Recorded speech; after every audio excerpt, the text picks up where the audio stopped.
Bugun ham muborak juma kuni. Hammangizni juma bilan tabriklash maqsadida yana o'sha oldingidek kitob va 3 kishiga pодарок olib kelingan.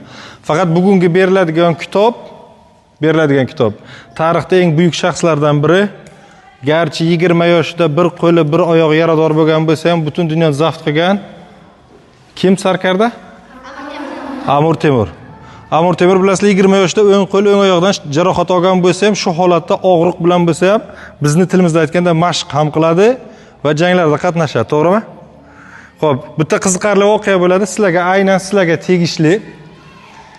Amir Temur hozirgi Damashq, ya'niki Suriyaga hujum qilgan paytda, u payt Suriya Damashq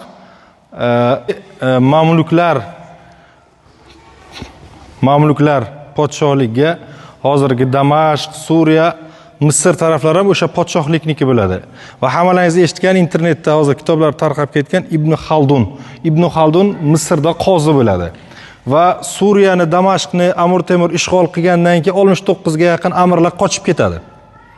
Tashlab qochib ketadi. Ibn Xaldun nima qiladi? Ibn Xaldun bo'lsa, jonini xatarga qo'yib, devordan arqon bilan tushib, to'g'ridan-to'g'ri Amir Temurning yoniga boradi. Tushunyapsizlar? Xo'p, nima uchun boradi desa, Ibn Xaldun juda olim zot bo'lgan. Amir Temur bilan o'tirib suhbat qiladi. Birinchi suhbatda yo'q, ular o'rtasida o'sha hurmat, izzat, aloqa yaxshilanadi. Nima uchun desa, chunki Amir Temur ham olim zot edi. Va Ibn Xaldun ham o'zining davrida qozi bo'lishlik uchun olim zot bo'lgan. Bundan nima xulosa chiqadi? Odam nafaqat kuchli bo'lishi kerak, kuch bilan birgalikda aql juda kuchli bo'lishi kerak. Kelishdiga? O'sha uchun bugun sizlarning hammalaringizga Amir Temur haqida qisqa hikoya kitobchasi beriladi. Har doim kelishimizda kitobchaning muddati 1 hafta.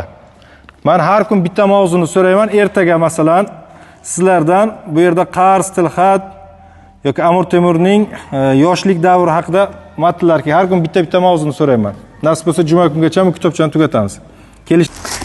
Endi taqdirlanadigan 2 kishini aytaman va taqdirlarning sabablarini ham aytib o'tamiz. Har doimgidek sizlarga ta'kidlab kelamiz, bizda odob, axloq masalasi har doimgidek, to'g'rimi? Yaxshi. Birinchisi Bahromki. Bahrom kelganiga qancha bo'ldi? 2-3 oy bo'ldi. Odob qanday buni bolalar? Yaxshimi? Kiyim bersak bo'ladimi? Yomon? Nimaga yomon? Ha? Qitta yomonmi? Bo'lmasa kiyimini bitta joyini bunday qirqib qo'yamiz, qitta bo'lmasa. Ular odobli va mashg'ulotlarni qoldirmay keladigan bolalarga o'sha original qora jujitsu kiyimchadan. Kelishdiga? Xo'p. Endi o'tgan safar 3-4 talangiz bitta kiyim qoldi, kimga beramiz desak, hammalaringiz ibod dedilaringiz. Ibodki? Ibod deyman. Islom. Islom ham kelganiga qancha bo'ldi? 1 oy bo'ldimi? 3 oy bo'ldi. Xo'p, islom haqida kim nima fikrda? Odobli, axloqli, odobsiz. Beramizmi yo'q bu formani? Beramiz a? Mayli. Xo'p, Allah senga muborak bo'lsin.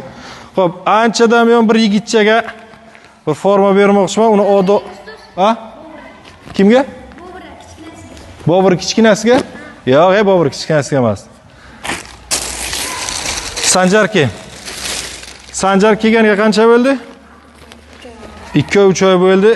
Formasi bor, lekin jang qilishlarini ko'ryapsizlar, zo'r jang qiladi, to'g'rimi? O'sha uchun Sanjarga MMA perchatka.